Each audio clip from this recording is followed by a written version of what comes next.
que, cujo maior mérito, acredito eu, seja o pioneirismo dele. Quando a gente fala de pessoa com deficiência, uma coisa bastante importante que a gente deve atentar é a questão de quantas são as pessoas com deficiência no Brasil. Então, o censo de 2010, ele contabiliza quase 46 milhões de pessoas com deficiência. Agora, é importante a gente lembrar que o censo, ele conta pessoas que referem alguma deficiência. E quando a gente fala de inclusão de pessoas com deficiência, eu estou falando de pessoas que têm uma deficiência que é enquadrável na lei. Ok? Então, esse conceito ele é muito importante. Então, o censo de 2010 contou 45,6 milhões de pessoas no país, e isso perfaz quase 24% da população brasileira com alguma deficiência. O censo de 2000, ele traz 24,5 milhões e 14,5%. E aí, algum de nós poderia fazer uma conta rápida e falar assim, então, teve um aumento muito grande de pessoas, a proporção aumentou demais. É importante dizer para vocês que a cada censo muda a forma como esta informação é registrada. Então, na verdade, não dá para fazer uma conta direta, né? Dá para a gente perceber que houve um aumento, mas não dá para você usar as proporções nem o número, porque a forma de contar foi diferente. E aí uma pergunta também muito importante que surge é o seguinte, muito bem, pessoas com alguma deficiência, desde 0 mês até 111. Então, o que nos interessa para o cumprimento da lei de cotas é quantas pessoas em idade laboral têm alguma deficiência que seja enquadrável na lei de cota, para que a gente entenda como é que esse mercado, como é que esse contingente de pessoas poderá ser abordado. Então, a gente traz para vocês uma tese de doutorado que foi realizada, que foi apresentada em 2010, onde Vinícius Gaspar Garcia, que é um tetraplégico, um economista, ele utilizou o censo de 2000 e pegou todos aqueles casos onde estavam declarado grande ou total dificuldade para enxergar, para ouvir, para caminhar e subir escadas, e pessoas que relataram deficiência mental. E aí esse número, vocês lembram que eram 24 milhões, esse número desce para 6 milhões de pessoas em 2000. Nós estamos ajustando esses dados para 2010. Recentemente que o IBGE disponibilizou os dados, para a gente fazer uma conta mais ou menos de quanto que seriam hoje esse contingente. E aí a distribuição do tipo de deficiência encontrado em pessoas em fase laboral, em idade produtiva. Então, a gente tem uma predominância de deficiência mental, seguida pela deficiência visual e pela deficiência física, em torno de 27%. Isso é importante, porque você vai entender como é que isso se distribui na população.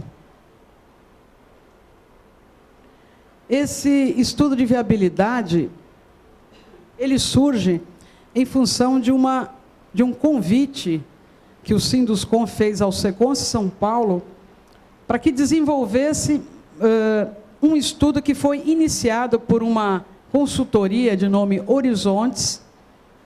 Essa consultoria ela realizou um trabalho e entregou esse material para o Sinduscom. E o Sinduscom solicitou que o SECONS verificasse o grau de segurança daquelas recomendações que foram realizadas.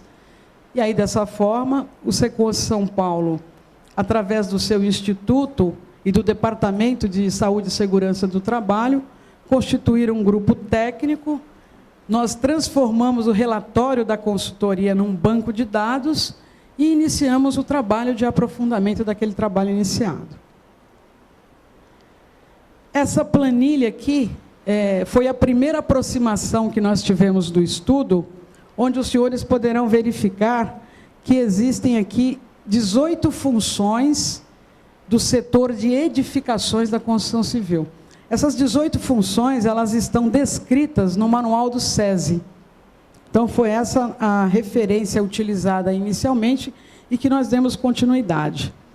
E aqui estão as principais deficiências encontradas, né? Deficiência física relacionada ao nanismo, aos membros inferiores, superiores, a deficiência auditiva, visual e a deficiência intelectual. Para cada tipo de deficiência, foi feita a pergunta seguinte: para este posto de trabalho, com este tipo de deficiência, qual seria o tipo de recomendação que você faria para a construção civil? Exemplificando para vocês, um ajudante geral com deficiência física nanismo, na posição de ajudante geral, a consultoria trouxe como sem restrição. Então, esse é um primeiro painel trazido pela consultoria para que a gente pudesse trabalhar. Em cima desse material, nós tivemos 2 grandes objetivos, né? Especificamente, e um grande objetivo geral, que foi estudar a viabilidade da inserção segura. Essa palavra ela é importante quando a gente está falando do setor da construção civil, onde a gente entende que estamos falando de inserção no canteiro de obra. Nós não estamos falando no almoxarifado, no escritório. É inserção de pessoas com deficiência no canteiro. Então, a preocupação muito grande com a questão da segurança, da inclusão. E, a partir disso, nós podemos construir 2 grandes produtos, se a gente puder chamar dessa forma. Uma matriz de viabilidade de inserção segura, onde o Dr. Douglas vai apresentar essas 2 últimos objetivos aqui, onde os senhores poderão ver, para cada função, quais as atividades vinculadas àquela função e qual que é a opinião técnica referente à inserção das pessoas com deficiência. Agora eu vou detalhar para vocês aqui como que a gente construiu a metodologia desse estudo. Esse estudo, inicialmente, ele foi desenhado para que nós verificássemos no canteiro de obra pessoas que já estavam inseridas, se aquela inserção ocorreu ou está ocorrendo de forma segura. Ocorre que encontramos um número muito pequeno de pessoas que poderiam participar da pesquisa para nos fornecer dados com relação a isso. Então, a nossa pesquisa ela começou com uma análise da pessoa com deficiência e os seus gestores. Aqui os gestores eram supervisores administrativos ou operacionais, gerentes de RH, mestre de obra, encarregados e engenheiros, que respondiam a um questionário semi-estruturado, onde pegávamos nome, função, cargo, tipo de deficiência, se aquela deficiência era enquadrável ou não, faixa etária, escolaridade e a percepção da pessoa com deficiência com relação ao relacionamento dentro da equipe. Para o gestor, foi perguntado sobre a questão do desempenho e também do relacionamento. Então, essa foi a primeira etapa do nosso estudo. Da empresa, nós obtivemos o nome e a fase da obra em que se encontrava no momento da entrevista. E o ambiente em que foi realizada a análise, se tínhamos canteiro, se era um ambiente administrativo ou se estávamos dentro de um laboratório tecnológico. essa pesquisa de campo ela foi realizada por técnicos de segurança que verificavam as questões estruturais relacionadas à questão da acessibilidade. Acessibilidade não só do posto de trabalho, né, mas acessibilidade até chegar ao posto de trabalho, a avaliação quantitativa e qualitativa, né, através da consulta do PPRA, e algumas recomendações que não estavam elencadas anteriormente. A segunda etapa deste estudo, então, a primeira etapa é o estudo com as pessoas com deficiência e seus gestores.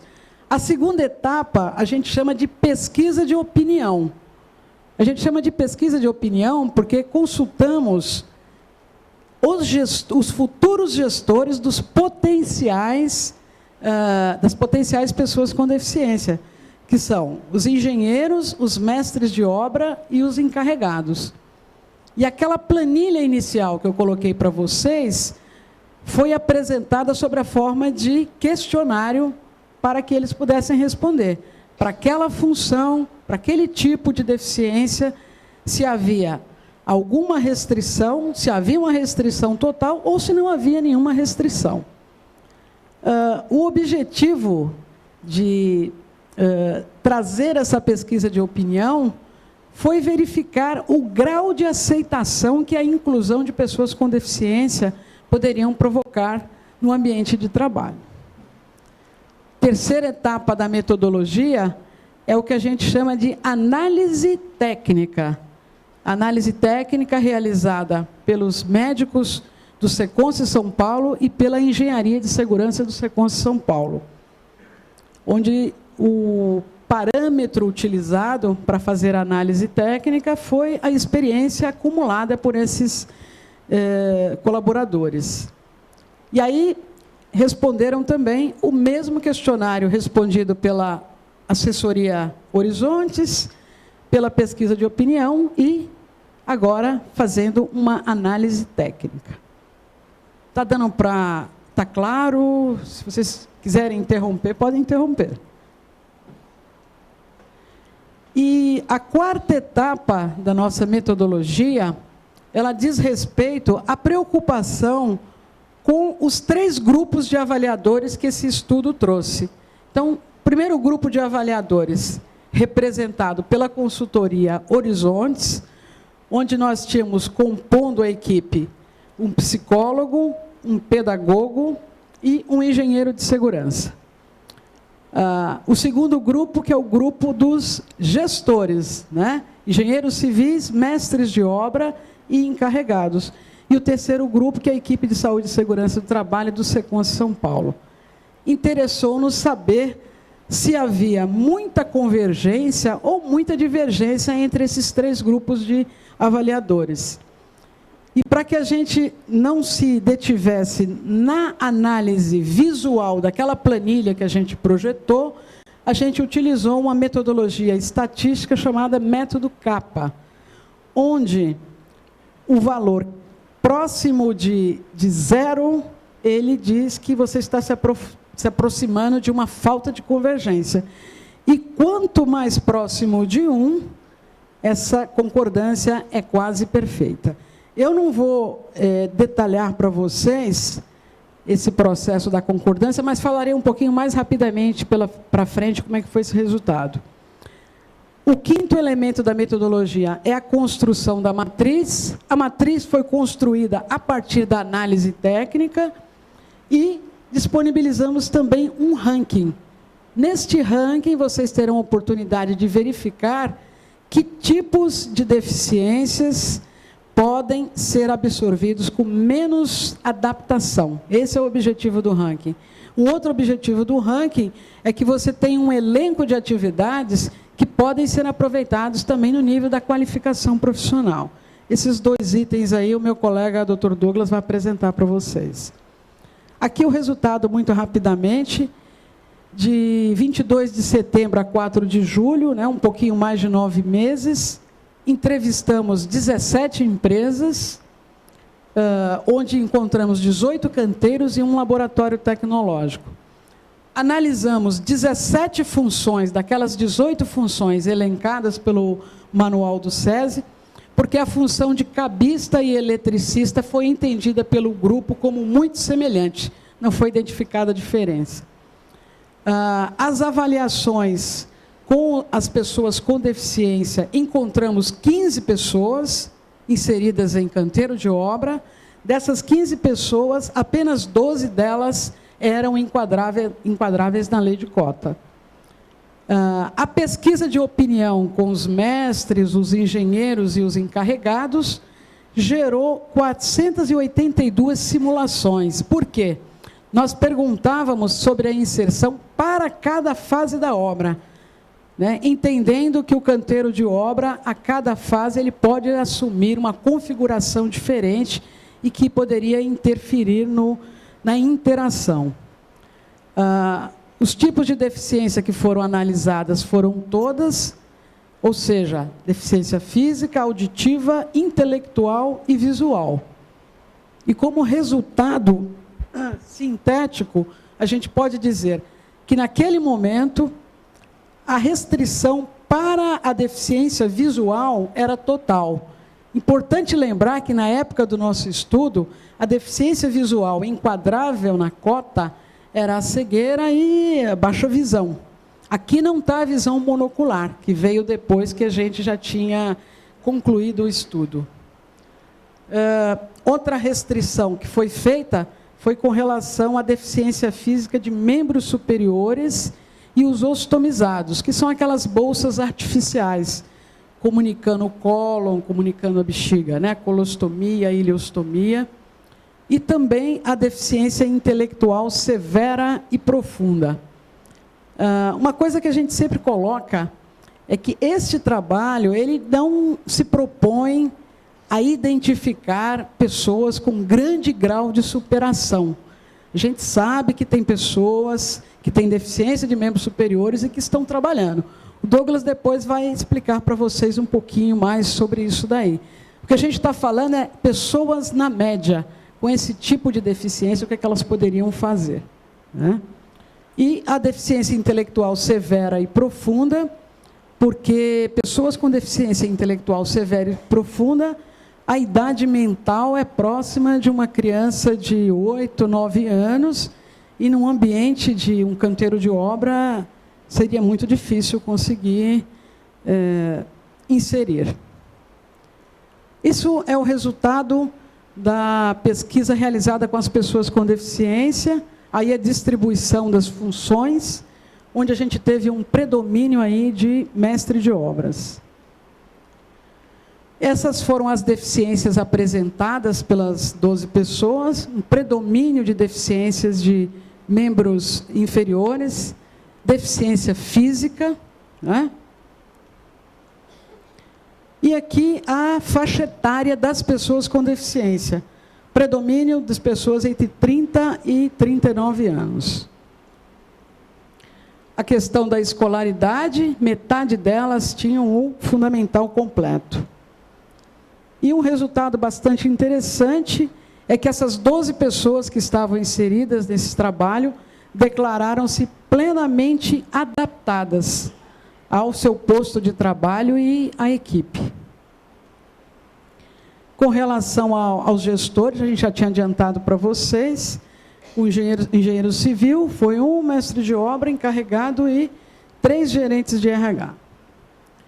A opinião do gestor com relação ao desempenho dessas pessoas, vocês vejam que quase 70% tinha um desempenho dentro da média dos colaboradores, e 25% deles estavam acima da média.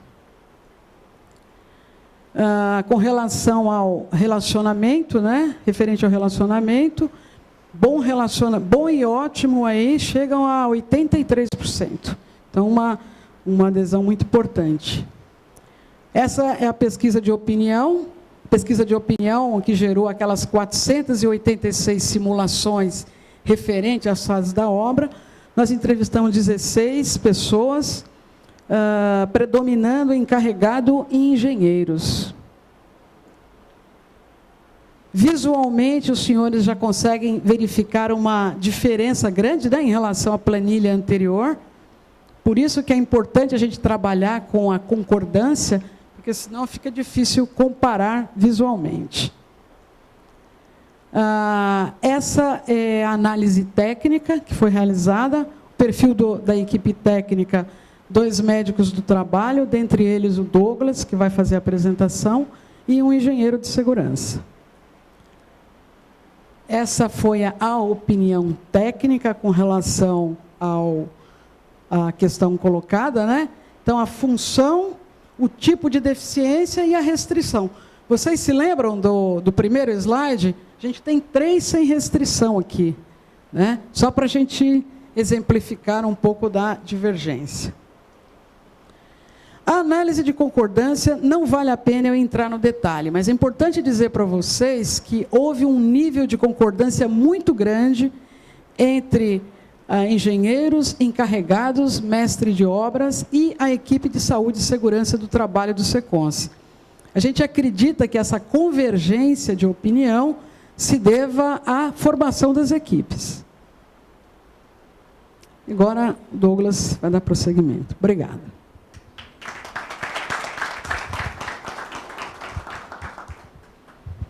Boa tarde a todos. Antes da gente falar rapidamente da matriz de viabilidade, eu gostaria só de contar um pouquinho da minha experiência, né?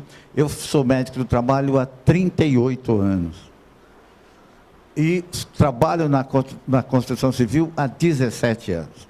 Portanto, acho que dá uma boa bagagem para que a gente pudesse discutir essas condições de trabalho no canteiro. Onde está o...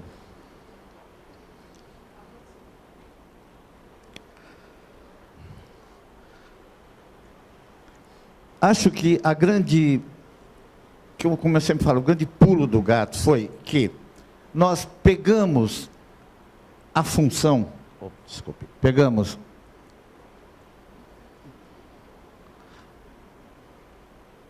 Não está funcionando aqui. Pegamos a função, que aqui está como ajudante geral, e quebramos em atividades, que é a maneira que está no manual do SESI, Manual sobre a Construção Civil. Portanto, para a gente, o ajudante geral não é um ajudante geral, mas é uma pessoa, um trabalhador, que pode fazer uma das 5 atividades.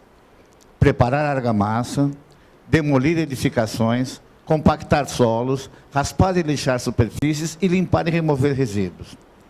Isso permite com que eu não pense no ajudante geral fazendo tudo ao mesmo tempo, ou tendo a possibilidade de fazer tudo, mas eu penso nas possibilidades de cada atividade. E isso vai facilitar para que eu possa tentar colocá-lo no ambiente de trabalho, no canteiro de obra. Então, quando eu pego o primeiro... Então, quando a gente dividiu as funções em atividades, aí a gente começou a cruzar essas atividades com as principais deficiências que estão na lei de cota. Eu começo aqui pelo nanismo. Não sei se todo mundo sabe o que é um nanico, e o nome é nanico mesmo. Nanico é um indivíduo que tem menos de 1,40 m de altura. Será que ele pode ser um ajudante geral? Veja, quando eu falo em preparar argamassa, o nanico tem uma restrição parcial. Por que a gente chamou de restrição parcial? Ele tem menor força física e ele tem menor empunhadura, tem as mãos pequenas. Isso faz com que eu possa usá-lo para preparar argamassa, no entanto, eu não posso fazer com que ele carregue aquela lata de 20 quilos. Eu posso usar uma lata menor, com uma colher de pedreiro também menor, porque ele não tem a mesma empunhadura, por isso que a gente chamou de restrição parcial, porque eu preciso de uma adaptação de ferramental. Mas eu posso utilizá-lo como ajudante geral para preparar argamassa.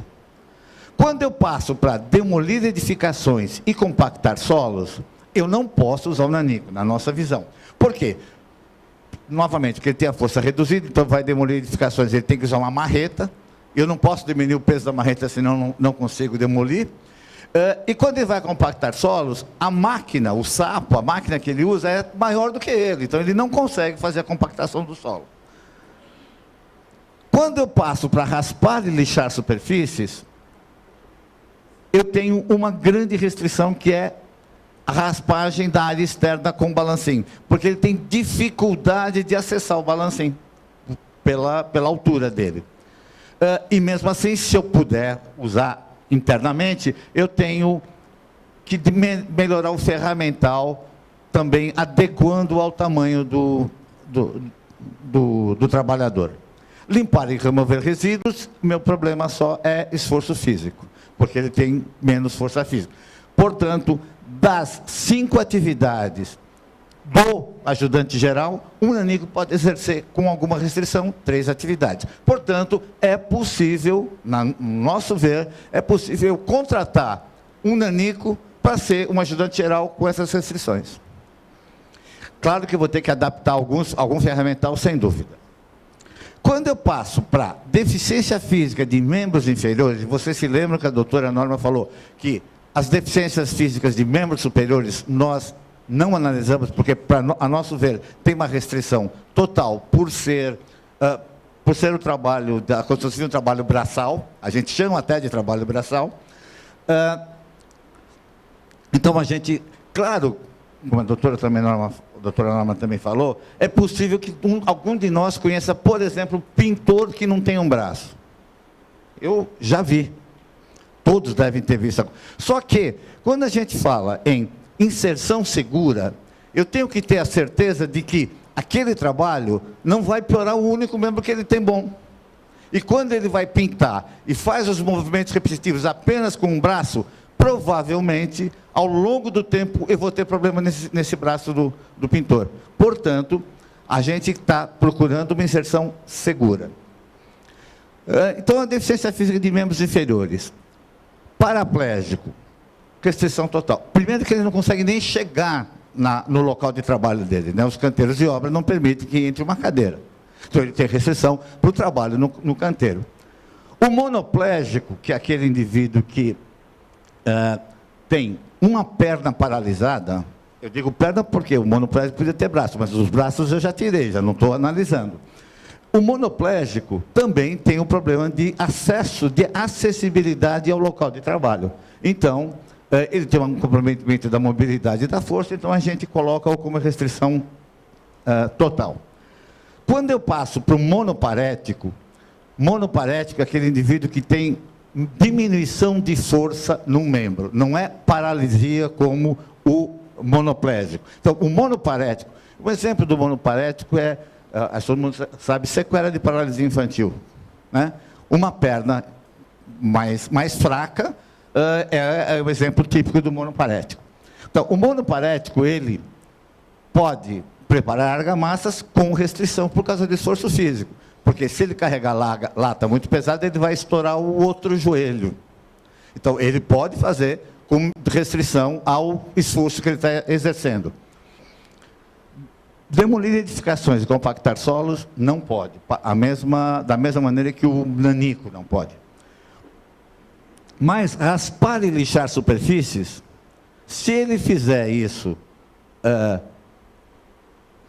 se não for área externa, se ele estiver raspando e lixando superfícies dentro da obra, não há nenhuma restrição. Ele não usa muito a perna, não usa a força da perna para fazer esse trabalho. Para limpar e remover resíduos, a gente já colocou como uma restrição parcial, por conta de que tem que ter um esforço físico maior para puxar alguma coisa, e ele não tem uma perna que não responde adequadamente. Para prótese unilateral, desde que bem adaptada. Encurtamento com uso de bota para correção. E o pé torto congênito não tem restrições. Para 5 atividades. O gênio varo ou valgo, que é aquela perna em X ou a perna em arco, para preparar argamassa, para demolir edificações, para raspar e lixar superfícies, para limpar e remover resíduos, sem nenhuma restrição. No entanto, para compactar solos, por conta do esforço físico do uso do sapo, ele tem uma restrição parcial. andando ainda dentro do ajudante geral. Deficiência auditiva, sem restrição. Não há nenhuma restrição, porque ele não precisa de usar a audição para fazer as atividades de ajudante geral. Para a deficiência intelectual moderada, a gente tirou a severa e profunda logo no início. A gente não colocou a leve, porque a leve não entra na lei de cotas. Então, a gente sobrou para a gente estudar a moderada. Para preparar argamassas e para demolir edificações e para raspar e lixar superfícies, a restrição é parcial, porque ele consegue fazer, só que ele precisa de uma supervisão direta. Por isso é que está como restrição parcial. Para limpar e remover resíduos, passa-se a ordem e ele consegue fazer. Para compactar solos, como ele está mexendo com uma máquina, como o sapo, a gente contraindica o aproveitamento dele nessa atividade. Eu tenho vários... as 17 atividades, eu não vou cansá-los. Na realidade, esse estudo ele está publicado no nosso site, portanto, vocês podem ter acesso a essas matrizes a qualquer momento. Então, a gente fez para todos, eletricista, só para ver assim, o eletricista tem 2 atividades: passar fiação e instalar quadros e energizar rede elétrica. Tudo isso está descrito no manual do SESI. Operador de escavadeira, pedreiro e daí para frente. Vale ressaltar que quando a gente fez esse estudo, e quando a gente está publicando esse estudo, nós não estamos recomendando nada. Nós estamos propondo que o médico do trabalho, o engenheiro de segurança e os técnicos de segurança da construtora, ao receber uma pessoa com deficiência, tenham o conhecimento de que isso pode ser viável. Só que nada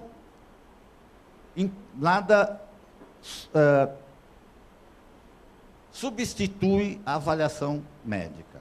Nunca. Porque pode, na realidade, quando a gente fala em paraplégico, em monoparético, depende muito da intensidade dessa deficiência. Então, nada substitui a observação médica. Portanto, é o médico que vai ter que decidir essas coisas. O que a gente está tentando mostrar é que é possível, com algumas restrições, é possível inserir pessoas com deficiência no canteiro de obras. Quando a gente fala em ranking de viabilidade, na realidade a ideia nossa foi o seguinte: ninguém sai procurando um encanador que seja nanico. Não, a gente sai procurando um deficiente. Encontrado um deficiente, nós vamos analisar algumas coisas: a capacitação dele, a qualificação dele, e o que a gente tentou aqui mostrar é que quando o recrutamento encontra um nanico, esta é a ordem das funções que ele pode exercer com menor adaptação no canteiro de obras. Portanto, ele pode ser um azulejista, um encanador ou um mestre de obras mais facilmente do que um armador. Então, se eu encontrar um nanico e eu puder desenvolver, ou se ele for azulejista, perfeito. Se não, eu posso desenvolvê-lo, qualificá-lo como azulejista, e vou ter menos problemas no meu canteiro de obras. Então, nós fizemos esse ranking de viabilidade para todas aquelas principais deficiências. Então, aqui está a deficiência auditiva, a deficiência intelectual moderada. Vocês veem que a deficiência intelectual moderada, eu só tenho 3 atividades: carpinteiro, ajudante geral, armador. Só que o carpinteiro não pode ser serrador, não pode usar a serra circular, porque o risco é muito grande. Mas ele ser um carpinteiro que está montando uma forma, nós não vemos problema. Assim, os deficiência física de membros inferiores. E aqui o comitê gestor desse nosso trabalho, a coordenação geral, a coordenação técnica é minha, de uma outra médica do trabalho e de um engenheiro de segurança, e o apoio institucional. Equipe de campo foi o engenheiro de segurança e 3 técnicos de segurança. E aí está o nosso site, que vocês podem acessar, que o trabalho está todo publicado lá. Obrigado.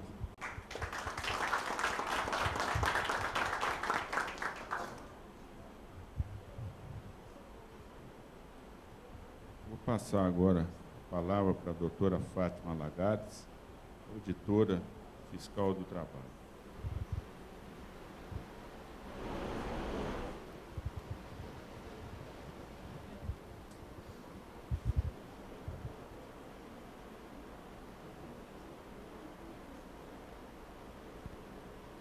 Boa tarde a todos. Muito obrigado pelo convite, a participação. Aqui a gente tem o pessoal do Seconce Minas, que a gente faz sempre um trabalho de uma parceria intensa e real, né? Esse que eu acho que é o mais importante.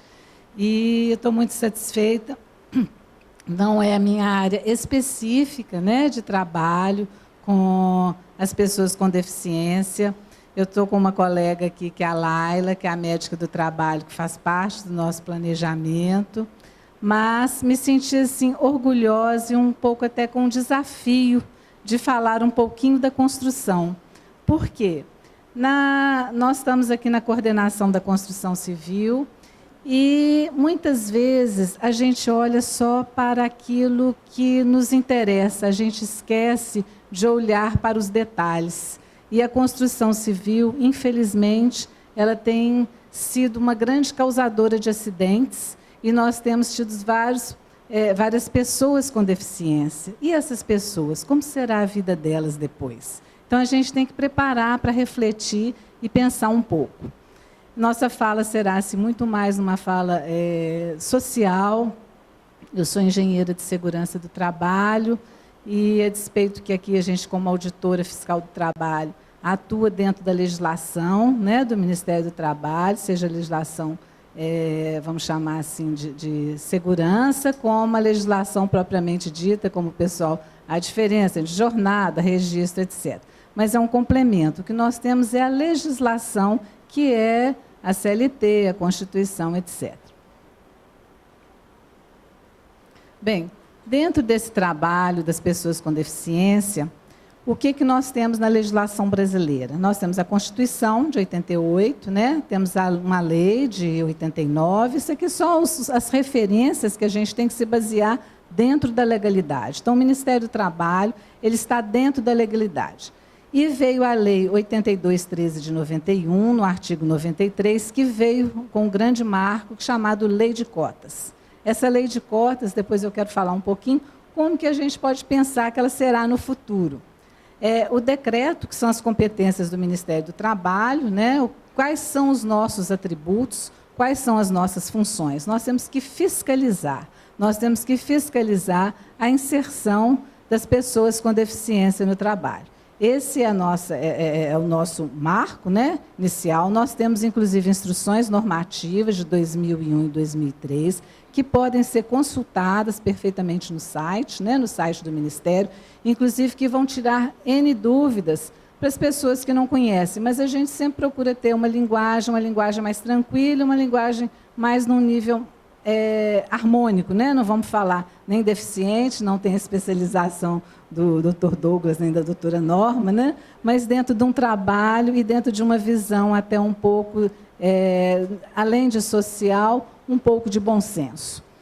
Nós temos a Convenção da ONU, então o nosso país, como todas as outras ratificações que ele faz, ele tem que estar dentro das considerações. Então, se ele entrou dentro da convenção, ele também é obrigado a cumprir. E isto vem essa obrigação e vem a questão de fiscalização referente ao Ministério do Trabalho. A nossa base legal é o Decreto 5296, de dezembro de 2004. Aqui é só uma referência, ele faz, além das outras pessoas, foi um grande avanço que teve da acessibilidade, a promoção de acessibilidade das pessoas com deficiência ou mobilidade reduzida e da outras providências. E me fez lembrar muito uma grande amiga que eu tinha, uma arquiteta aqui do CREA, que há muitos anos, ela faleceu, já tem uns 3 anos, e foi uma das primeiras pessoas que trabalhou, e hoje o que a gente vê, eu vou falar mais no meu estado, né, em Minas, em Belo Horizonte, esse trabalho iniciado no CREA, na ocasião, e que eu me lembro ela comentando que as pessoas às vezes não davam o devido valor. E hoje a gente vê em todas as ruas, toda essa acessibilidade, que modificação que não teve. E esses dias meu marido até comentou que na nossa rua e no nosso prédio, a gente tem que fazer também acessibilidade. E um outro fato que me chamou a atenção, acho que as coisas nunca acontecem por acaso, eu vim com meu marido e, ao estar passando aqui, várias pessoas passaram e tinha um rapaz precisando de atravessar e ninguém parou. Então, meu marido parou assim, eu falei assim, nossa, eu fiquei até arrepiada. Eu falei, nada acontece por acaso. A pessoa que estava com ele olhou para trás e agradeceu e nem precisaria, né? Então, isso até a gente emociona um pouco e achei que foi assim, um marco, um grande desafio para que eu também continuasse nesse trabalho. Nós temos o decreto, né, que a doutora Norma falou um pouco, né, mas nós também não vamos entrar nessa área médica, pessoa com deficiência, que além das previstas na Lei 10.690, de 2003, são aquelas que possuem a limitação ou incapacidade para o desempenho de atividade e se enquadra nas seguintes categorias. Muita coisa é repetitiva, porque o tema é repetitivo mesmo. E a gente precisa repetir, porque se a gente não repetir, a gente não grava, a gente não assimila isso para nós mesmos, né? A gente procura as coisas mais fáceis, que é a deficiência física, a deficiência auditiva, a deficiência visual, que veio inclusive com algumas alterações recentes, a deficiência mental e a deficiência múltipla, que é quando se tem mais de uma deficiência colocada. A deficiência física é uma alteração completa ou parcial de um ou mais segmentos do corpo humano, acarretando o comprometimento da função física. Isso é muito importante, que é o que o Dr. Douglas falou. Muitas vezes a pessoa, o médico tem condições de avaliar, por isso que alguns são acima da média, outros na média, porque a gente não está buscando quem faz mais. Ele tem que ser tratado dentro da sua capacidade. Esse que tem que ser o nosso norte, né? Então, o comprometimento físico, e o que acarreta para ele é a sua capacidade e a sua possibilidade de desenvolver o trabalho. Dentro das formas de apresentação, né, que é a repetição, a paraplegia, paraparesia, a monoplegia, e eles vão tratando tantos, e tinha essa figura também do nanismo, porque a gente sempre fala do nanismo, porque parece que é uma coisa que a gente encontra sempre. Agora, eu estava pensando, né, como que a gente vê as pessoas com deficiência? Antigamente, a gente ouvia contar um caso. É igual roubo, é igual um acidente. A gente falava assim, isso aconteceu na família de alguém, viu na televisão. Hoje não. As questões estão muito próximas da gente, estão chegando à casa da gente, especialmente na questão do trânsito. Se a gente parar para refletir, nem é na construção, nem é... Quantas pessoas importantes, quantos filhos de pessoas importantes, né? Quantos médicos, pessoas famosas que a gente vê também na televisão e que ficaram numa situação com a deficiência, né? Passaram a ter essa deficiência, que são médicos, são engenheiros e continua a sua capacidade, que foi uma grande evolução de estudar. Então, isso hoje está muito pertinho de nós. Na família de muita gente, aí é um primo, a situação vai nos tornando próximo, só que às vezes a gente não tem a capacidade de avaliar, a gente não tem a capacidade de perceber. As características definidas para cada tipo de deficiência, nós vamos ter amputação, perda total ou parcial de um determinado membro ou segmento do membro. O nanismo, a deficiência auditiva, visual, aquilo que a gente já colocou. E quando se tem dúvidas, nós vamos aos casos do anexo 3 do Regulamento da Previdência Social. A constatação, né, que é o ponto mais importante, e a questão do laudo. Precisa-se do laudo médico, especialmente se for deficiência, seja visual, ou auditiva, ou mesmo a avaliação mental, que eles aceitam, inclusive, os psicólogos, né? Então, nós caímos naquilo que o Dr. Douglas falou, que esse é o ponto de partida, da qual a nossa colega Laila aqui, ela, depois vou pedir para ela levantar, a Laila, ela, inclusive, verifica todos os laudos que são apresentados aqui no Ministério do Trabalho, em Minas Gerais. Então, um trabalho assim, de muita dedicação. Outro ponto importante é a reabilitação, né? Nós temos vários casos, especialmente a gente que trabalha na área de segurança do trabalho, com os acidentes, né, especialmente os acidentes do trabalho, são as pessoas que vão à Previdência e a gente tem que intensificar essa reabilitação, talvez para o azulejista, talvez para uma função que ele possa ser mais fácil, mais acessível, não limitando o seu trabalho, mas que para ele se torne mais confortável, vamos chamar assim, porque todos nós precisamos de um pouco de conforto. Todos nós, no nosso trabalho, a gente não tem que só carregar o peso, não. A gente precisa também de alguém ajudar a carregar o carrinho do pesado com a gente. Então, a reabilitação profissional, ela veio e tem que ter essa certificação para que ele possa entrar também dentro da questão das pessoas com deficiência. O que veio para nós, eu achei interessante, porque a lei de cotas, muita gente pensa que a lei é brasileira, e não é não, ela é internacional. Então, é um fato, né? Eu acho que a lei de cotas veio um grande marco. No Brasil, ela vem preencher de 2% a 5%, de acordo com esse artigo da Previdência Social, e atinge matriz e filiais. Tive o cuidado de colocar ali, porque são dúvidas. A gente parece que as dúvidas são simples, mas elas têm uma repercussão muito importante. Então, tem que haver um somatório das empresas, de todas as pessoas no estabelecimento, seja matriz ou filial. E aí tem de 100%, 2%, né, e vai variando até os 5% a quem tem mais de 1.000 empregados.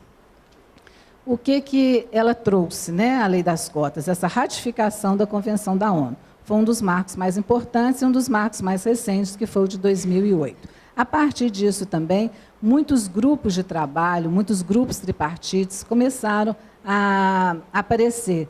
Inclusive, nós baseamos nosso trabalho num colega, auditor de São Paulo, José Carmo, que também tinha esse trabalho em São Paulo, dentro da superintendência, né, com outras colegas que eram auditoras na época, e um marco sem nenhum desprezo das nossas colegas aqui, da Patrícia e da Sônia, mas que fizeram esse trabalho também em São Paulo, e a gente também tem que dizer a todos, cada um que participa no seu pontinho, né? Porque é um pontinho com outro pontinho que a gente tem uma grande quantidade, um grande desenvolvimento, né? Especialmente na construção civil. Se não tiver o agregado completo, ele não chega a lugar nenhum.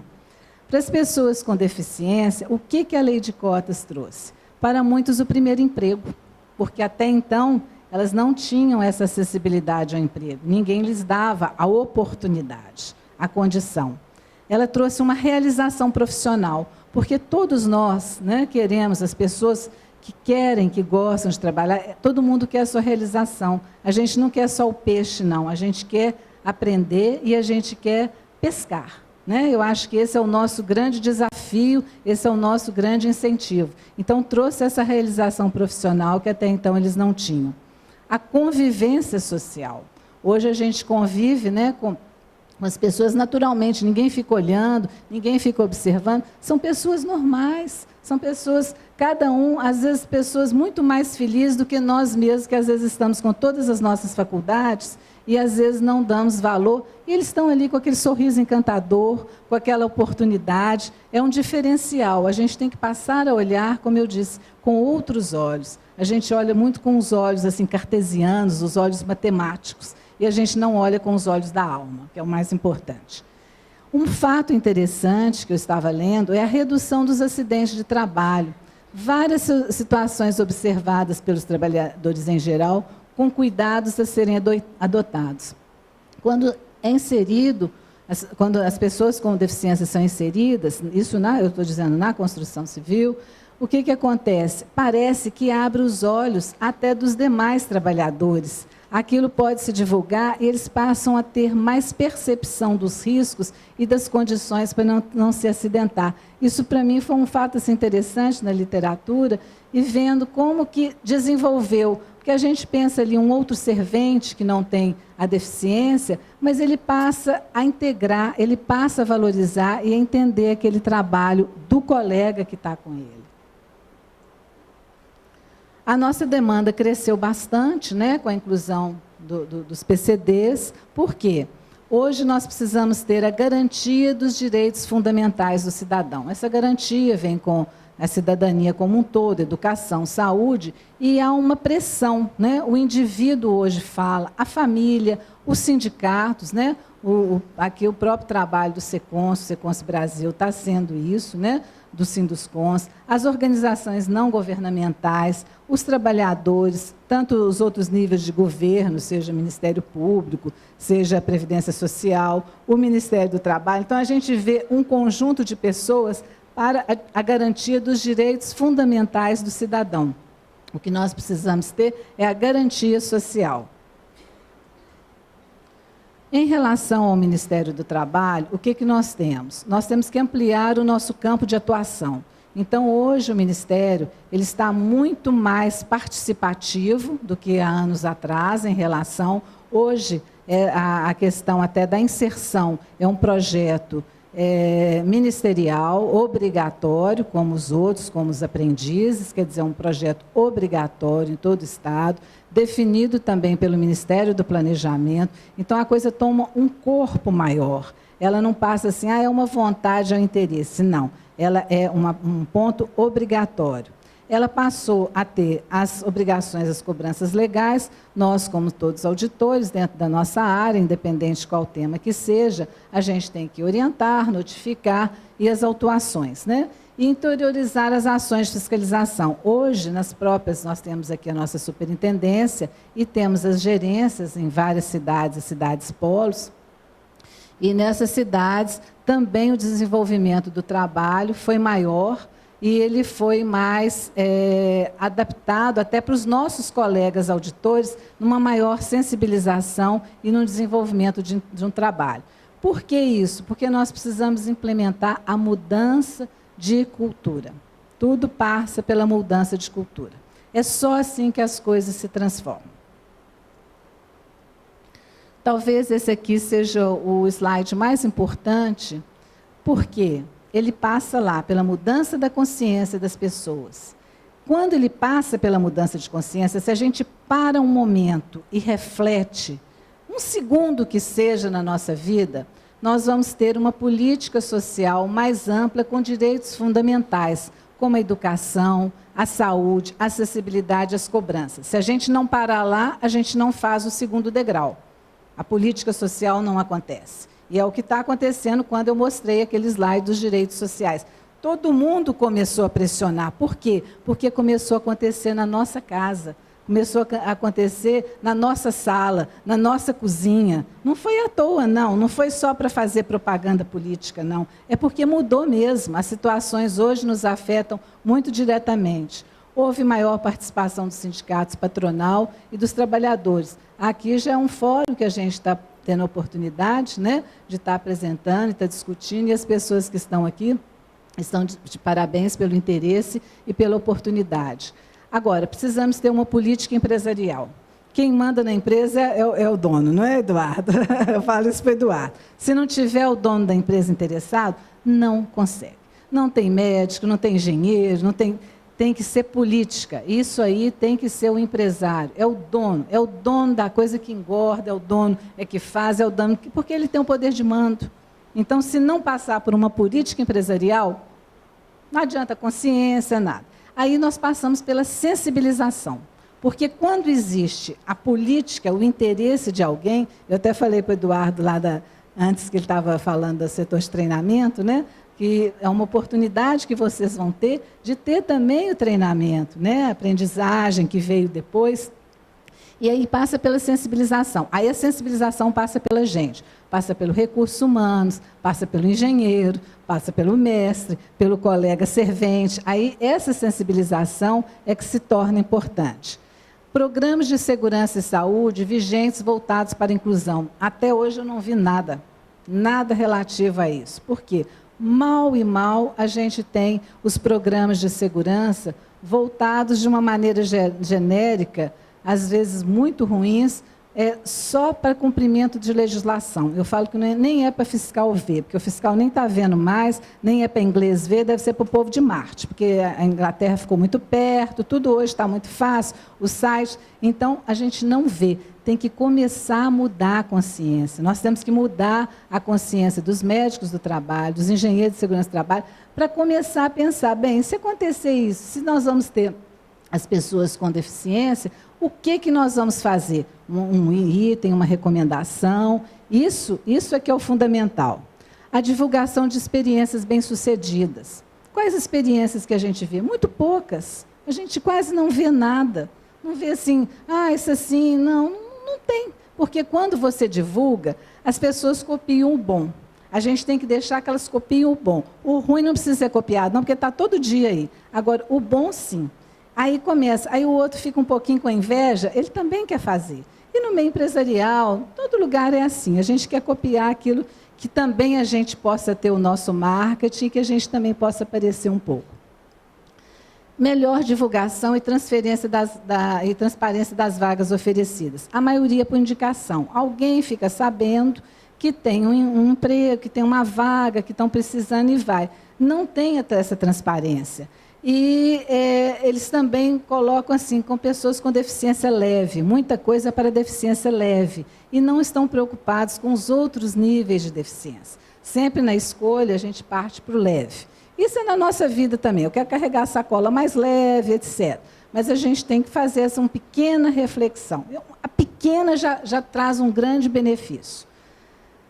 Ali está destacado em verde, né, que a esperança, a verde é sempre a esperança, é mudar o ambiente e não adaptar ao homem aos postos de trabalho oferecidos. Falou-se muito ali no nanismo, né, aproveitando o gancho aqui. O que acontece? Ele pode sim fazer, sim, então ele vai ter uma colher para o tamanho dele, ele precisa de um cinto de segurança para o tamanho dele, entendeu? Tudo tem que ser mudado. Não é uma adaptação. Não vai pegar um cinto de segurança, cortar o cabo ali, né? Não vai pegar uma colher ali, improvisar. Não. É uma modificação. É isso aí, ó, mudar o ambiente e não adaptar o homem aos postos de trabalho oferecidos. A contratação, né, aquilo que eu já falei, para que não seja só o leve. A gente tem a tendência a ser só o leve mesmo. E a capacitação. Essa é a palavra-chave, viu, Eduardo?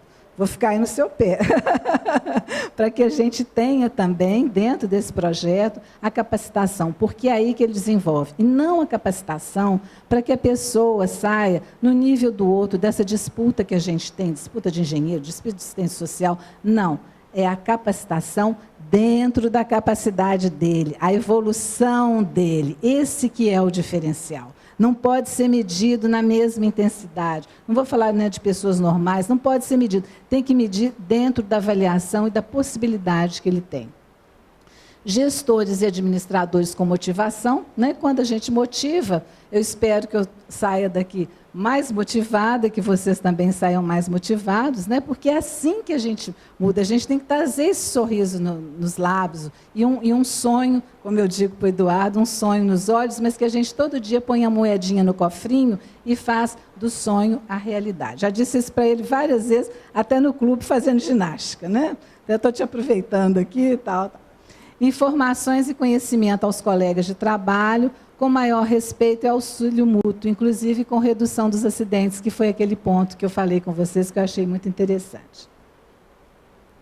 A implementação, ela necessita articulação social, que eu acho que é o que ocorre, um dos fatores é aqui, mais a fiscalização de rotina. Quer dizer, aí cabe a nós, do Ministério do Trabalho, a fiscalização. Meu colega estava representando o ministro lá na outra palestra, e o pessoal falando, mas a lei é nacional. Então, a gente, infelizmente, nós também somos objetos da lei, nós também somos obrigados, sob pena da gente, se a gente não cumprir, de sermos responsabilizados por muita coisa, né? A gente também está nesse contexto com uma obrigação. E o resultado é o que a gente tem, é a realidade hoje. É esse trabalho apresentado, são as condições e muito mais da evolução. Mas, para isso, nós temos que planejar. Sem planejamento, gente, não se chega a lugar nenhum. As pessoas só evoluem quando elas partem. O sonho, ele precisa da moedinha, né? Ele precisa da moedinha para a gente poder planejar. Então, nós precisamos ter os programas de controle da construção civil, o PPRA, o PCMSO, os exames médicos adequados para essa atividade. Precisamos ter as descrições das atividades e as categorias profissionais, né? Um desenvolvimento, tipo a pesquisa que foi apresentada. um projeto de execução e especificação técnica das proteções coletivas, porque não tem especificação coletiva. Proteção coletiva, que o pessoal só fala em EPI, é o que tem de proteção, o que vai ter para a pessoa no ambiente de trabalho. Isso é que não gera os acidentes, que não vai gerar os futuros, as futuras pessoas com deficiências e vão proteger de forma segura tanto as que não têm a deficiência quanto as que a possuem. Nós precisamos de acessos seguros, né? Que a gente não tem, muito difícil. A circulação geral de pessoas entre máquinas e equipamentos, quer dizer, se ele é um cadeirante, se ele precisa ter um acesso, ele precisa ser pensado. A distância não pode ser essa aqui, ó. Se nós temos um espaço, nós temos que prever onde que a pessoa vai entrar, porque senão ela fica sem acessibilidade mínima, o direito mínimo que ela precisa, né? Talvez a gente não tenha nem pensado aqui numa acessibilidade. E até coloquei essas fotos, porque são de escadas, né? É a foto de um almoxerifado, onde a pessoa poderia trabalhar de uma forma tranquila. E até uma foto que eu copio muito da Andréia, é dessa de caminhões. Eu achei assim, uma evolução da empresa, colocar as questões de caminhões, a entrada de pedestre, mas e as entradas para as pessoas com deficiência? Né? Aí nós temos que começar a pensar. Essa empresa já evoluiu, ela com certeza vai ter que evoluir um pouco mais, né? Colocar as sinalizações. Aí nós vamos falar nos APIs adequados às necessidades das pessoas, não é adaptar qualquer coisa. As proteções individuais com a especificação, definição do uso, a sinalização de segurança, luminosa, auditiva. É muito interessante que a gente, quando vai atravessar as ruas, em algumas cidades, em alguns pontos, a gente já tem tanto para o visual, né, para a pessoa com deficiência visual, ou quanto para a deficiência auditiva. Nós temos que trazer isso um pouco mais para a nossa realidade. A língua das libras, né, que é uma coisa importante, que tem que desenvolver, né, e CIP e SESMIT com pessoas capacitadas para projetar, adequar ambientes, orientar e treinar. E eu fiquei pensando um dia desse na construção, né? Eu vim na rua e falei assim, engraçado. A gente vai hoje nos elevadores, você tem... porque a pessoa com deficiência, ela pode ser pobre, rica, multimilionária, não importa. Quem vai comprar um prédio, até um prédio de grande porte, ele pode ter uma deficiência na família, né? Como que ele acessa? Como que ele vai mostrar? Então, é um momento que a gente tem que parar e pensar também, né? Como que ele vai acessar, até para ele comprar uma edificação para ele. Né? Numa fase até de obra, independente de trabalhar, como que ele acessa? Isso tudo, gente, são coisas que a gente tem que construir. E a gente constrói em conjunto. Se cada um der um grãozinho de areia, a gente vai construir. A mudança de consciência, ela traz a realidade. Quando ela traz a realidade, o que vai acontecer? Eu queria fazer bem pequenininho, a lei de cotas, ela vai ser só um marco. Fala-se tanto em marco zero, né? Porque os direitos sociais estão maiores, eles estão cobrindo.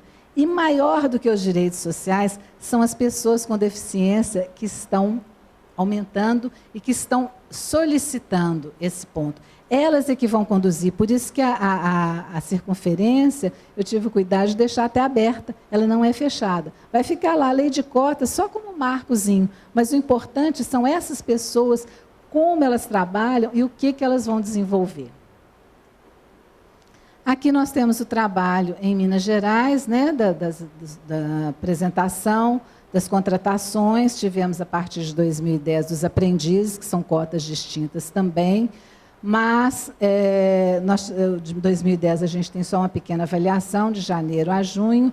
Em 2011 nós conseguimos inserir 3.681, não significa que seja na construção civil. A construção civil a gente está num processo maior de negociação, temos que mudar. E até maio de 2012 nós já inserimos 1.714. Então, um marco assim, importante desde a época de 2001, como vem ocorrendo. Um outro tema que eu achei interessante, sustentabilidade. Hoje tudo fala-se em sustentabilidade. Todo lugar que você vai, sustentabilidade, de arquitetura e tal. Aí eu falei, gente, mas onde está? E também na questão social e das pessoas com deficiência, onde que está essa sustentabilidade? Ela é uma coisa muito difícil, é um processo, um sistema que ela aparece para um determinado prazo, um determinado momento. Porque tudo hoje tem que ser sustentável, seja na parte agrária, ecológica, paisagismo, tudo tem que ter sustentabilidade, os projetos. Né? E nós estamos falando em construção, então nós temos que pensar nisso. E essa sustentabilidade é um conceito sistêmico, que vem relacionado aos aspectos econômicos, sociais, culturais e ambientais da sociedade humana, né? Hoje presente em inúmeras ações. Aí, ele é uma questão complexa, mas ele sempre vem. Eu procurei isso aí, foram definições, tá? Eu não escrevi nada em nenhum desses textos, não. Questões sociais, pesquisei no Google, né? Várias questões sociais, energéticas, econômicas e ambientais. Olha o social todo tempo falando ali. Na prática, no nosso caso, na questão social, é para combater os casos de diversidade. Então, diversidade, ela entra em vários aspectos, com as pessoas com deficiência, com tudo, e as pessoas que estão à margem da sociedade, né? A diversidade também é uma fala muito complexa. E me veio um exemplo, por que a gente não realizar um marketing? Hoje tudo no meio ambiente tem assim, sustentável, não sei o quê. Por que não tem? No trabalho infantil também isso é importante, lá fora não se compra nada se tiver exploração do trabalho infantil. Aí eu lembrei, por exemplo, a PAI, né, o que eu lembro, desculpa os demais se eu não tenho assim, o exemplo, a PAI sempre eles mostram alguma coisa, eles trabalham da PAI, toda a instituição. Então é interessante, nós precisamos criar também um marketing para que isso desenvolva. É aquela experiência bem-sucedida que a gente falou, é aquela sensibilização. Aqui é um depoimento que eu tirei do livro desse colega, do José Carlos, e achei muito interessante. Esse rapaz, ele era eletricista, ele sofreu um acidente em 2007, teve a perna esquerda amputada, colocou uma prótese, né? Depois disso, ele passou a valorizar a vida, o que possui as pessoas. Mas ele teve problemas, ele começou a não arrumar o trabalho, ele teve a discriminação com ele mesmo. A discriminação mais grave foi com ele mesmo, foi a própria.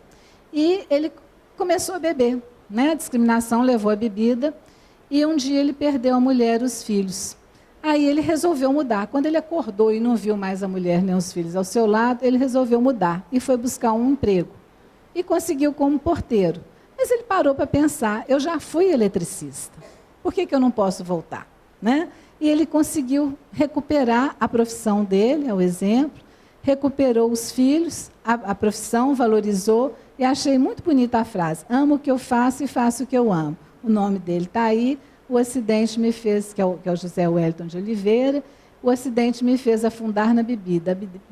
A família foi embora, o trabalho me ajudou a mudar. Dentro daquilo que eu falei, que para muitas vezes é o primeiro emprego. Ele ainda tinha, outros às vezes nem têm. Com isso, com essa lei de cotas, eles vêm com o primeiro emprego.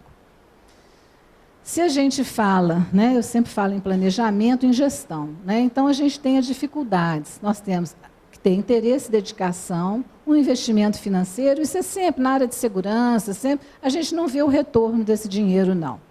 Nós temos várias decisões judiciais e legislativas que falam também que não encontram deficientes. E, com isso, as empresas escondem atrás disso. Não encontro, todo mundo se esconde atrás de alguma coisa, é mais fácil, né? E a difusão na consciência das pessoas, para querer fazer, saber fazer e poder fazer. Nós temos dificuldades, mas nós temos oportunidades. Valorização dos direitos fundamentais, que é aquilo que eu falei, que é a coisa mais importante, hoje na educação, na saúde. Para todos nós, a gente está tendo uma condição, muitas vezes, precária. Mais acesso à capacitação profissional integral, absorção dos acidentados. Porque esses acidentados todos que estão tendo aí, inclusive dentro da própria construção, vão para onde? Vão fazer o quê? Vão depender de quem? Né? Estão aí. Nós não podemos esconder. Redução dos acidentes com mais cuidado. E eles vão até buscar essa mão de obra que está faltando na construção, porque hoje a gente não está tendo a mão de obra na construção. Está difícil, estão trazendo gente de vários estados. Então, é uma forma também. E pessoas excelentes realizam organizações excelentes quando comprometidas. Se nós juntarmos isso, nós vamos ter uma inclusão de pessoas com deficiência, com responsabilidade e segurança, que não basta só... eles nem querem ser só inclusos, eles querem ter toda a mesma condição. Tanto é que, como empregados, eles têm os mesmos tratamentos, não tem diferença nenhuma dos outros demais trabalhadores. Mas ainda hoje, a nossa postura tem sido integrar o trabalhador ao ambiente e não preparar o ambiente para receber as diversidades. Né? O que nós precisamos é o que está em azul. Aqui eu estou fazendo agradecimento, né, contribuição das minhas colegas que coordenam o planejamento e o programa de planejamento do PCD, que é a Patrícia, a Sônia e a Laila, e a pesquisa do colega do Zé Carlos, de Carmo de São Paulo. É um livro bem interessante, construindo a inclusão da pessoa com deficiência no trabalho. Muito obrigada.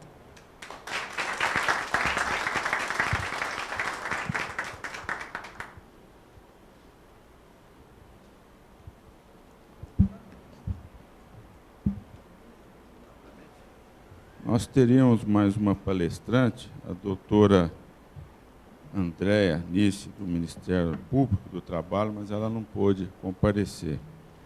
A sessão está aberta para alguma pergunta aí para os palestrantes.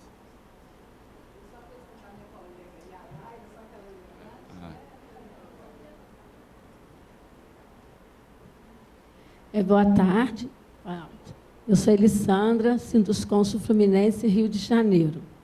Eu estou vindo lá da Relações Trabalhistas, não sei se tem alguém aqui, o seu amigo realmente sofreu lá com a turma lá, né? Mas um dos questionamentos que foi colocado foi que deixou de ser uma política só empresarial querer inclusão de deficiente físico, né, na construção civil. Hoje, a gente tem a resistência do próprio trabalhador, e foi até falado lá, o que fazer, porque ele perde o benefício dele quando ele é reintegrado à atividade e, consequentemente, quando ele sai da empresa, ele não é reintegrado no INSS com a mesma velocidade. Isso foi colocado lá, eu não sei, não é mais? Tá bom. Então, isso foi colocado lá, foi uma das questões, não foi nem colocada por mim. E, assim, eu gostaria de saber também sobre a fiscalização. Como conduzir uma fiscalização quando todos os meios foi esgotado? Nós colocamos anúncio no jornal, nós fizemos treinamento, convidando a sociedade e não tem gente querendo participar.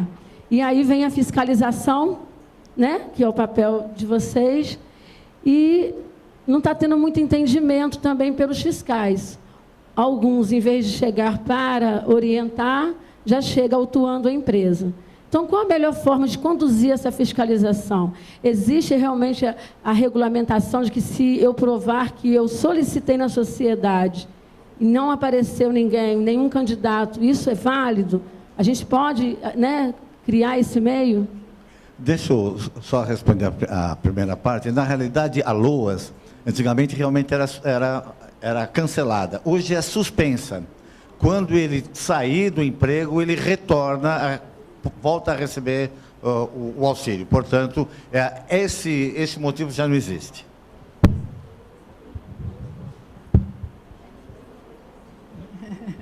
Bem, o que acontece é o seguinte, nosso trabalho é esse mesmo. Dentro dessa sensibilização, os próprios colegas, óbvio que os dedos das mãos não são iguais, né? Mas todos são preparados e cada vez mais a capacitação conosco também tem sido feita para que a gente consiga fazer essa mudança e essa inserção.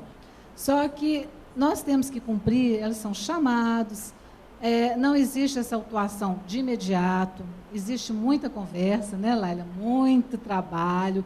Agora, você só apresentar um trabalho, eu coloquei anúncio, não é válido. Tá? Isso não tem sentido. A gente tem que buscar. Não estou dizendo que não tenha dificuldade, não, aquilo que eu citei, que às vezes muitos são indicação, mas isso não é válido. E existem também, a mesma fala que eu disse, as pessoas se escondem e falam, não achei porque é mais prático e é mais cômodo. Então, infelizmente, perante a lei, não. Cabe a nós, por determinação legal, a autuação. Isso aí nós não podemos fugir sob comprometimento e sob responsabilidade. E eu acredito que o trabalho de divulgação, o trabalho de informação é que vai mudando a consciência. É só assim, não tem outra forma. Muitos ainda vão apanhar, muitos vão tomar auto de infração, e o trabalhador também, ele está vendo essa modificação. E a necessidade desses portadores, né, dessas pessoas que vêm agora, não são os portadores, mas são essas pessoas que têm crescido com a deficiência e que muitas vezes são de uma classe até mais favorecida, ela muda a cultura. Isso vai para a mídia, isso vai para a televisão, isso muda o contexto.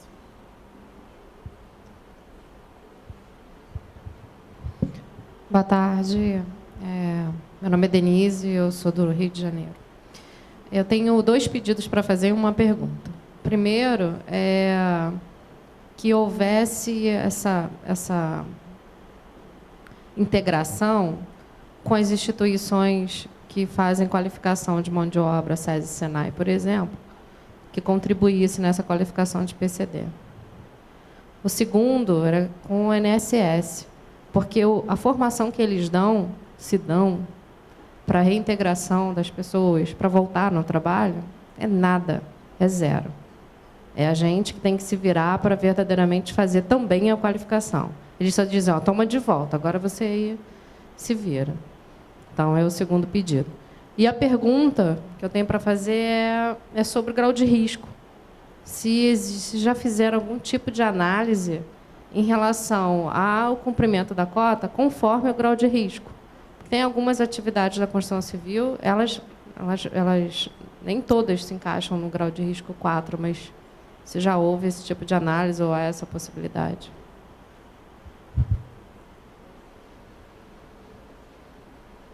Não, com relação ao grau de risco, não. Porque, para nós, a lei das cotas ela tem que cumprir independente de qual atividade econômica. É aquilo que eu falei, que o meu colega sofreu lá, é uma legislação nacional, ela não tem a distinção.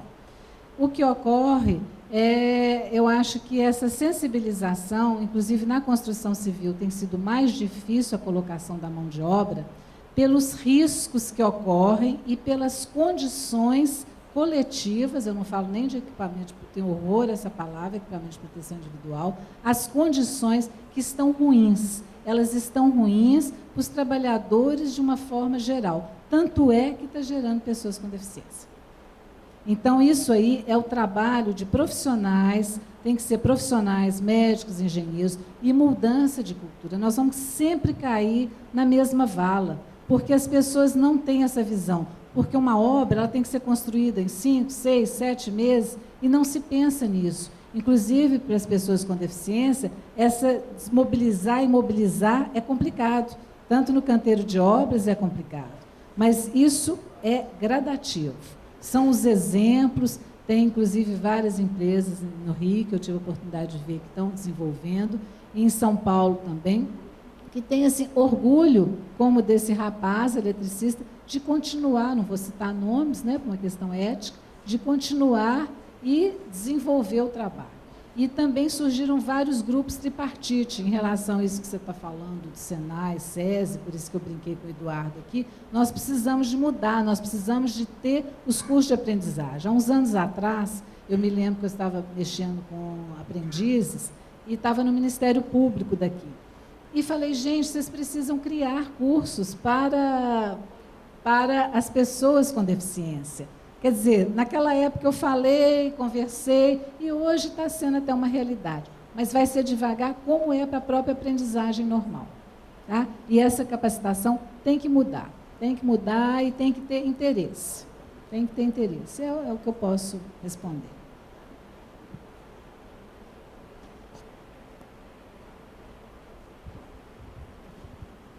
Há um depoimento, né, o colega do Rio, as dificuldades aqui, deve ter de outros estados também. Eu sou de São Paulo e atuo no Sinduscom, sou do Conselho Consultivo, tenho colaborado com a ARU, que é a Relação Capital-Trabalho. Mas em 97 eu fui num seminário, foram 2 dias sobre PCD, e houve a apresentação dos participantes, né, das pessoas que estavam lá interessadas. E eu me senti uma pessoa deficiente, porque quando eu falei que era da construção civil, olha, nunca apareceu ninguém aqui, o que você está fazendo aqui, né? Quase como uma exclusão. Falou, olha, interessante, né? E, veja, a necessidade que a gente tem como cidadão é cumprir a lei. Então, veja, existem dificuldades enormes e cada vez tem alguma lei que a gente tem que cumprir. Só ficar um pouquinho mais para lá. E o que a gente reparou? Se a gente não se integra junto com essas entidades, existe dificuldade dentro da nossa casa ou na empresa, a gente tem empresa também, a comunicação é muito falha. Nós, seres humanos, não sabemos nos comunicar. O animal se comunica melhor, né? Ele tem lá se aproxima ou não, ele sabe, mas nós todos temos essa dificuldade. Então, veja, por um lado, existe uma lei, ela tem que ser cobrada, por outro, existem inúmeras dificuldades. Mas o que nós notamos é somente a gente interagindo, sentindo as dificuldades, sabendo das dificuldades para vencer. Então, o primeiro é tentar conhecer o assunto. Nós temos dificuldade até hoje de encontrar pessoas que possam estar interagindo até no próprio sindicato. Então, existe lá um grupo de 4, 5, 6 construtoras que estão interagindo mais. Mas os associados são inúmeros. Tá certo? A primeira coisa que se falou, olha, não dá para colocar PCD na construção civil. Será que não dá? Então, esse trabalho todo, junto com o SECONS e com a Horizontes, foi exatamente, ele tem que conhecer as dificuldades e ver aonde que a gente pode estar resolvendo em partes. Né? Lá em São Paulo, o superintendente, já eu estou com a orelha esquerda maior do que a direita, que ele diz, fizemos isso, vocês estão atrasados. Porque a lei é de 91. Eu tenho que falar, você tem razão. Tá certo? Não é só a construção civil, inúmeros segmentos estão dessa maneira. Então, a gente tem que fazer o quê? Não reclamar demais, interagir, saber que nós estamos atrasados com o cumprimento e com o conhecimento do assunto. A partir do momento, como a doutora Fátima, né, comentou, a partir de que você comece a apresentar um trabalho, se interagir, várias associações, entidades vão estar se comunicando com a gente, porque eles nem sabiam. Como eu falei, a primeira vez que eu tive, em 97, poxa, construção civil, primeira vez que vem alguém na construção civil. Lá era mais banco, são os bancos, algumas indústrias com comércio, né, parte de produto de beleza e tal, são os setores que estão mais interagem mais com a sociedade. E a construção civil não interage tanto. Né? Então, veja, acho que a gente tem que reclamar, às vezes a gente reclama, né? Mas tem que estar consciente que se a gente não se envolver, e agora a gente tem visto que no Sinduscon de São Paulo começa a haver um maior envolvimento, e foi cobrado inclusive pelo Zé Roberto, que é o superintendente, né, o Melo, para que as outras associadas do Sinduscon de São Paulo interajam também, porque senão fica um trabalho meio manco, né? E a gente está vendo que está conseguindo agregar mais. Mas essa troca de informação e de dados é fundamental, senão nós não saímos da inércia. Existe uma inércia nossa, né, como ser humano, é difícil, mas se a gente não conhece, não se aprofunda no tema, nós não ficamos no mesmo lugar, e não pode, porque ainda mais sendo lei, né? É mais um depoimento. Eu queria só aproveitar o depoimento, muito obrigada. E lembrando como que é interessante, quando eu falei para minha filha, ela faz arquitetura, e desse tema, ela falou assim, mãe, eu ouvi uma frase de uma arquiteta, eu não sei de quem que é, eu estou só transmitindo, e ela falou assim, se não existe um trabalho seguro, ele é um ambiente deficiente. E sim, eu disse até para ela que iria falar essa frase, porque isso é interessante. O nosso ambiente está deficiente.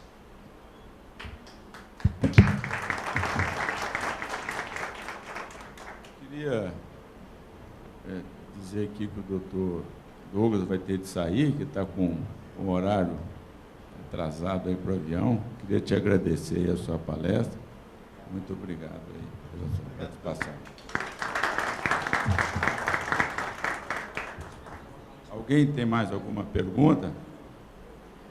Eu queria fazer uma pergunta para a doutora Norma. Tá, faço a pergunta.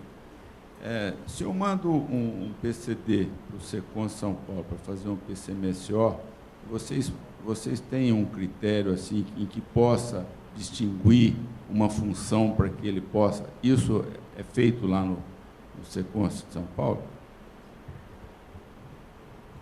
Uma das coisas que nós aprendemos com esse estudo é que há necessidade de um PPRA e de um PCMSO diferenciado para que a gente faça uma inclusão segura. Isso está muito claro para nós.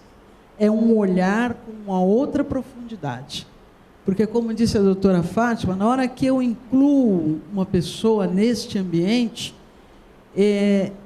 eu promovo também um olhar de segurança muito diferenciado em relação ao que estava colocado anteriormente. Então, eu diria com toda tranquilidade que esse foi um aprendizado, um dos aprendizados que nós tivemos. Há necessidade de um PPRA e de um PCMSO diferenciado para que se faça uma inclusão segura. Tem mais uma pergunta aqui.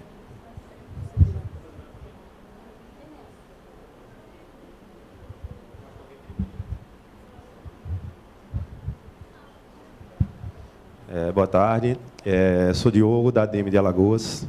Doutora Fátima, me permita insistir um pouco na linha de raciocínio da colega do Rio. Nós da ADM, não é à toa que nós já recebemos pela terceira vez da CEBIC o Prêmio de Responsabilidade Social. Então, realmente, a gente é uma entidade que busca realmente cumprir com o nosso papel, não só da construção civil diretamente, mas cumprir com as normas, com as leis, enfim. Lá, para a senhora ter uma noção, a gente tem acesso à Associação dos Deficientes Físicos, Associação dos Deficientes Auditivos, com ofícios, eles dizendo que não tem essa mão de obra. Temos campanhas que estão feitas em rádio, jornal, e em parceria também com o Senai. Temos cursos de capacitação abertos, sem demanda. Então, na verdade, desculpa insistir, a senhora pode até já ter respondido, mas eu não consegui ver dessa forma. Nos orientem. Eu acho que assim, a gente perdeu até um pouco o foco em relação ao que ela falou. Eu queria uma orientação. O que é que eu posso, como superintendente de uma entidade, passar a orientação para os meus associados? O caminho é esse. Por mais que, digamos, eu concordo com a senhora quando você fala que essa campanha em jornal não quer dizer nada, que muitas empresas realmente simplesmente colocam lá e não vão atrás, mas a gente tem ido e não tem conseguido. E nossos associados têm sido multados e a multa, todos nós sabemos aqui, que não é baixa. Então, desculpa a insistência no assunto, mas eu queria uma orientação de como devemos proceder em relação ao assunto. Obrigado. Você está querendo me colocar de saia justa, né? Mas é o seguinte, a receita do bolo a gente não tem. A gente tem a boa vontade. Então, eu te dou assim, tudo na minha vida são experiências de trabalho e vida prática. Se você tem na comunidade, com certeza você tem pessoas, você tem líderes comunitários, e as pessoas com deficiência, elas também têm medo, porque elas têm medo de não atingirem aquele objetivo. Então, é a mesma coisa quando se trata de CIPA, de SESMIT, não quer participar, você precisa de ter pessoas com liderança que possam trazer e desenvolver. Porque falar com você, coloca no rádio, coloca na televisão, isso é conversa, isso é balela, né? Mas é a procura. Como muitos que conseguiram esse primeiro emprego, porque foram indicados, nem sabiam que tinha, porque as pessoas se escondem. E, às vezes, a gente precisa, quantos a gente vê num parque, né? Seja, eu vejo muito assim, com a síndrome de Down, várias pessoas, quantos outros, às vezes a gente tem que abordar até familiares e falar assim, nós estamos tentando aqui um trabalho diferenciado, vocês não querem fazer uma capacitação? E na capacitação tentar a inserção? Porque se você não capacitá-los, é impraticável a colocação. Então, eu só tenho sempre a boa vontade e o interesse. E eu não esmoreço nunca. Isso aí é uma coisa que eu não esmoreço, sabe? Então, assim, busca líder, busca as pessoas, porque é isso que transforma. Como que você consegue um voto? Não é conversando? Tá? Então, a saia justa deu uma rasgadinha, né? Mais alguma pergunta?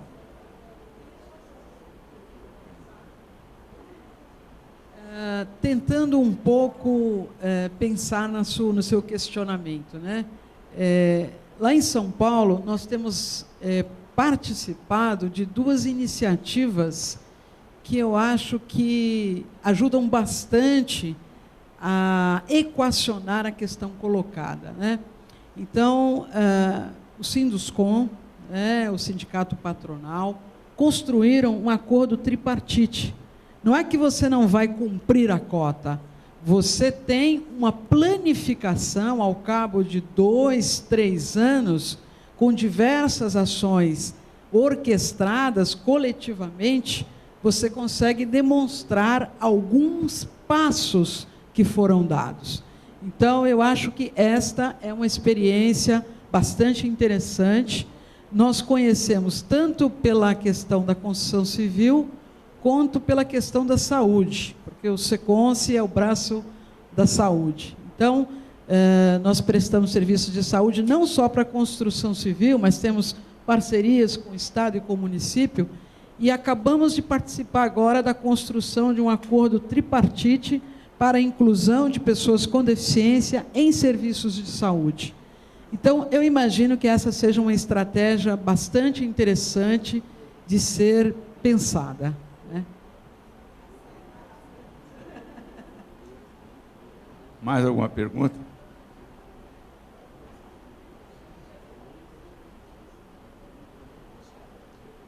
Bom, gente, eu só queria fazer um comentário em relação ao estudo, né, que eu achei realmente interessante, um estudo pioneiro nesse sentido de avaliar os postos de trabalho. Mas pena que o Dr. Douglas já teve que ir embora, né, mas a doutora Norma está aqui também. Por quê? É uma coisa interessante da gente observar. A partir do momento que a gente fecha uma matriz, tem restrição total, aquele quadro todo vermelhinho lá me assustou muito, para falar a verdade para vocês. Porque é isso que a Fátima já reforçou, a gente tem que adaptar o posto de trabalho à pessoa. Essa coisa do PPRA mais completo, PCMSO mais completo, na verdade, eu acho que eles deveriam ser os PCMSOs do dia a dia mesmo, né? Todos os nossos PCMSOs deveriam ser bem completos, a ponto de garantir saúde e segurança para qualquer pessoa na construção. Não só a pessoa com deficiência, mas qualquer trabalhador, né? Então, eu acho que é nesse sentido que a gente tem que caminhar mesmo.